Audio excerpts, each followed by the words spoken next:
Syekh Nawawi Banten, Allah yarham. Ini orang sangat istimewa. Jangan pernah menduga bahwa yang superior itu dalam bidang agama orang Arab. Tidak. Beliau gurunya orang Arab. Sampai dikenal sebagai apa? Sayyidu ulama il-Hijaz. Beliau diminta mengajar di Al-Azhar. Orang dari mana? Dari Serang. Ini pewarisnya.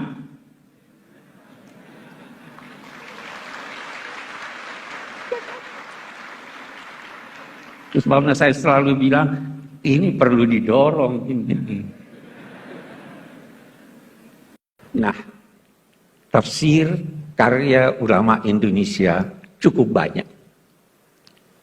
Tetapi tidak banyak yang komplit 30 juz. Itu satu. Dan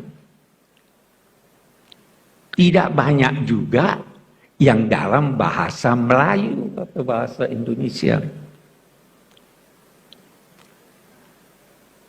Turjumanul Mustafid karya Abdul Rauf Singkel, Allah yarhamu, itu dinilai sebagai kitab tafsir berbahasa Melayu pertama yang komplit. Walaupun perbedaan pendapat ada. Itu dinilai, ada yang menilainya terjemahan dari tafsir Al-Baydawi. Snokor-Holonyo berpendapat begitu. Tetapi tafsir Al-Baydawi panjang ini tidak pendek. Sehingga ada yang menilai bahwa itu adalah terjemahan dari tafsir Al-Jalalain. Betapapun, saya tidak ingin masuk kepada ini terjemahan atau bukan. Tetapi yang jelas bahwa beliau perintis penafsiran Al-Quran dalam bahasa Indonesia. Kita ingin ini kembali. Rintisan ini perlu sekarang. Kalau kita mau cari, siapa yang bisa merintis, menulis tafsir Al-Quran dalam bahasa Inggris? Yang pertama lakukan itu Muhammad Asad, orang Austria yang asalnya Yahudi. Tetapi itu Yahudi yang baik, bukan Zionis. Saya bermimpi ketika kita mengenang Syekh Abdul Rauf Singkel yang tafsirnya itu berpengaruh selama 3 abad. Beliau wafat tahun 1690-an. Saya bermimpi ada tafsir yang bisa memperkenalkan Indonesia bahwa ini dalam bahasa Inggris.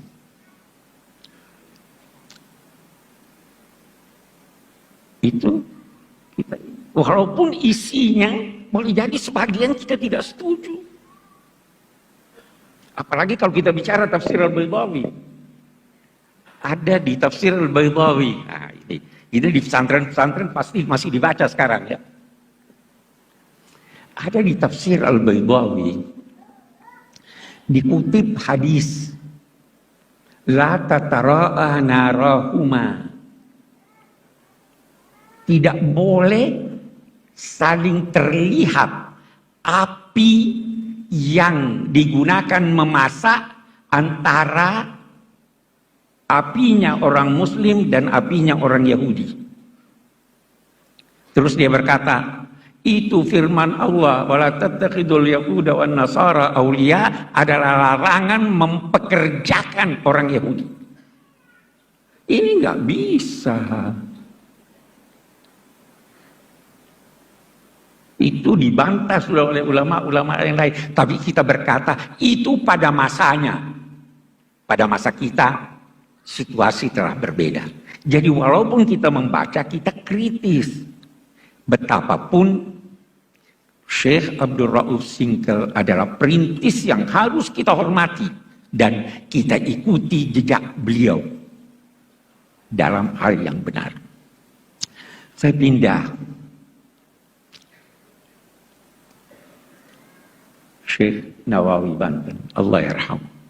Ini orang sangat istimewa. Jangan pernah menduga bahwa yang superior itu dalam bidang agama orang Arab. Tidak. Beliau gurunya orang Arab. Sampai dikenal sebagai apa? Sayyidu ulama il-Hijaz. Beliau diminta mengajar di Al-Azhar. Orang dari mana? Dari Serang. Ini pewarisnya.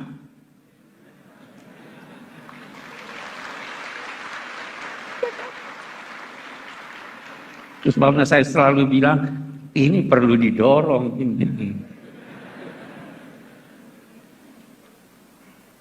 Kenapa Syekh Nawawi mendapat tempat yang begitu besar? Kalau kita baca tafsirnya, saya itu terkagum-kagum baca nama tafsirnya dan mukaddimahnya. Rahasianya ada di sana. Nama tafsirnya Marah lagi. Marah itu atau marah itu tempat istirahat. Labid itu orang yang menetap. Dia merasa beristirahat ketika membaca Al-Quran. Dia menetap di sana, tapi dia bersahabat dengan Al-Quran. Anda mau bersahabat dengan Al-Quran, dia beritahu Anda rahasia-rahasia. Saya baru tadi cerita soal Al-Ibriz. Almarhum ayah sahabat karib saya, Gusmus. Itu pernah, menurut ulil albab, pernah ada satu orang bermimpi. Memimpikan beliau. Itu saya ada tulis di tafsir saya, ada kesalahan, perbaiki. Melalui alam gaib dia kirim kemari pesan. Dan ternyata diperiksa. Itu kenapa? Karena bersahabat dengan Al-Quran. Nah, kita kembali kepada Syekh Nawawi Banten. Di mukaddimahnya. Beliau berkata, Amarani ba'dul a'izza an aktubah fi tafsiril Qur'anil Majid. Saya diperintah, bukan diminta.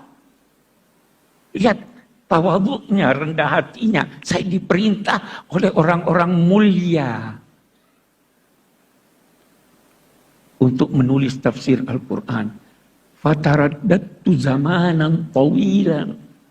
Saya ragu. Kenapa ragu, wahai imam?